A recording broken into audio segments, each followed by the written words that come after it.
मड़वा के डगा हो माग पीढ़ाई के आँची ताही पीढ़ाई बैठेले अपन पापा धिया दान करस ताही पीढ़ाई बैठेले अपन पापा धिया दान करस जंघिया बैठल हो आमा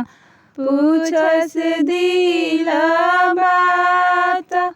कहिए यार जानिए प्रभु जी कहिए दान कहीनी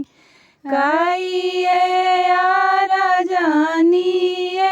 प्रभु जी कहिए दान कहीनी अरे हमारा सुंदर बेटी के कहिए दान कहीनी सुनावायर जानिए धनिया चनिया दान कही